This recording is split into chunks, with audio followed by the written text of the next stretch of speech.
it's a little difficult because I just don't believe there's no such thing as the perfect timing. There may be situations where the timing is ideal for you, or you would prefer things be in a certain way before you go and do this, but sometimes you have to force yourself, literally make your mind, your body, your words submit to the things that you want when it is in full disagreement. Something I learned from my mentor was that sometimes your best is not enough and you have to do what's required. Sometimes you have to stay up and get done what you need to get done, but at some point it's like I have to call it. I had full intentions on going to sleep, but it's just like I had stuff that needed to get done. And that's the thing, like when it's just you in your business, like as far as the making the decision maker or whatever, and especially the primary content creator, nothing moves without you moving. The organization can only go as fast as the speed of the leader. And so I have plenty of content banked up. We're doing a tremendous job with cranking out micro content scheduling. Something that I did the other day, and I find myself doing quite often when I'm really getting ingrained into using a process. I've been using Later, the social media scheduling app, for years. So I've been finding that extremely useful and handy, and I also will get updates on what's going on. That also helps me stay up to date with things that I use or recommend for me, my clients, or when I'm giving talks and other recommendations for other niches and industries. That's how I'm able to keep up and give recommendations for those things that maybe I'm not in that field, but like the who's who and the things that's going on when it comes to, online content creation, media, and branding. Got a few minutes before this one starts. I'm gonna go ahead and click in now so I can join and be on time. So the show went great. I just had an idea for something that I was doing for my main email account that I was using. And I want to be able to minimize some of the heavy lifting and some of the work. And I just believe efficiency and systems do that. So I'm making some changes to some of our email accounts and follow-up processes just to make it easier and flow a little bit better. Okay, so here's what we're doing to kind of help manage the email flow and making sure that that is also systematized. And sometimes it's just about going through to see what's working, what's not, and testing. The new labeling system now is based on follow-up processes. And so this helps me as well as my assistant keep up with the flow. And so we have a section here, which is the needs follow-up. We also have things that need a follow-up from me specifically. It needs date and time coordination. So this is stuff like the podcast and things like that. We have partnership, collaborations, brand requests or brand deals that are coming in so that those are properly categorized. Also a separate section so that once it hits the filter for it's a request for a talk or an interview or to be on a show, then, we have that section. Also, then it tells me exactly who I need to follow up and where we are in the process. Something else that I've also been doing is using Ecamm better in my business, again, to help with systematizing and getting things more efficient.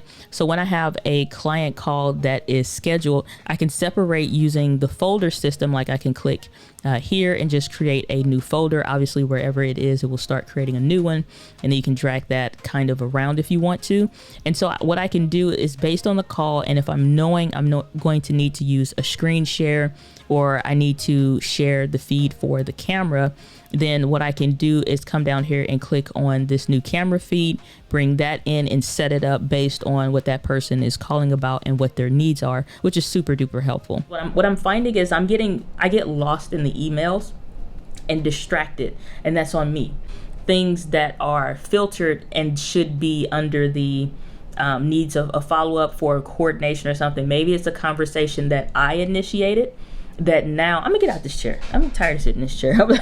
I've been sitting there because of my heating pad, but it's things that my assistant now needs to coordinate, and this is where this comes in handy. So I can get lighting right over yonder. And so it's things that my assistant can coordinate. So like as far as she knows, she doesn't have to start a conversation, ask certain questions. It just is about coordinating a time for a show or an interview or to be on a podcast or whatever. And if it's something that I know needs a follow-up that requires my attention specifically, or something maybe only I could answer or need to take a look at, that way she can label those. So when you click on the label, the only thing that show up are those things that require your attention, and then you can take that label off when it's done and put it back. And so it's the same thing that I do, or similar what I do with the editor. And so this is something that I learned from the time when I was working with Think Media. And what process that gets developed is, one, understanding what needs to get done, what are we trying to achieve, what are the people that we're working with, and how can we work with them best. So when you filter it through a process in that way, it's just like, okay, this is not working, or the process that was only for my company isn't working with the integration with working with them and their team.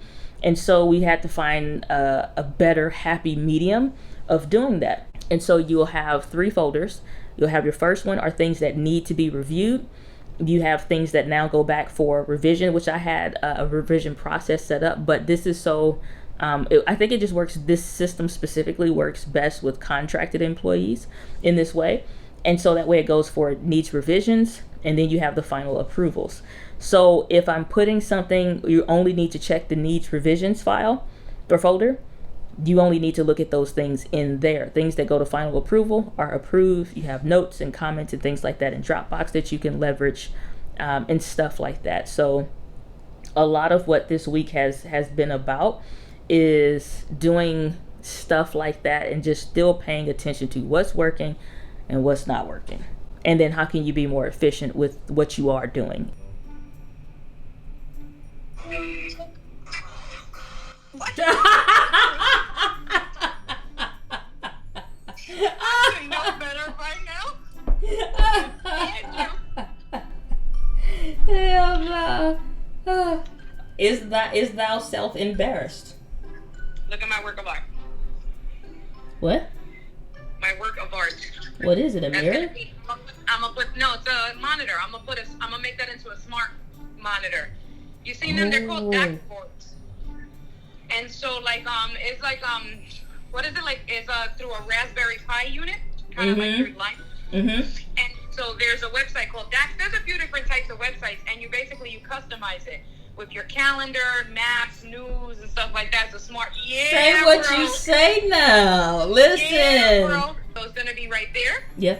That's like coming into my kitchen. So I'm gonna have it right there, and then because there's an outlet back here where the fridge is. So what I'm gonna do is I'm gonna drill a hole behind and run the power cables behind there. So you're not gonna see no cables. It's gonna be a floating monitor. Yeah. Wow.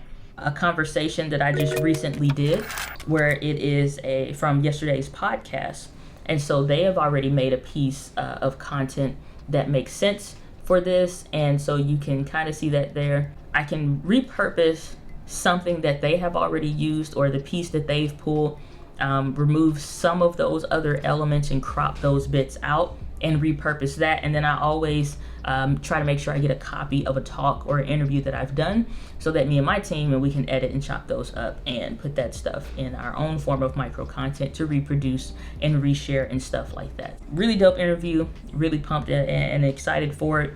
And so that was shared on LinkedIn. So even somebody else's post about me is sharing a piece of content and creating a piece for me, because that also shows up on my profile. So I'm trying to get people to really understand how this works and how this breaks down. And so I'm just in the zone right now. I'm in the zone right now.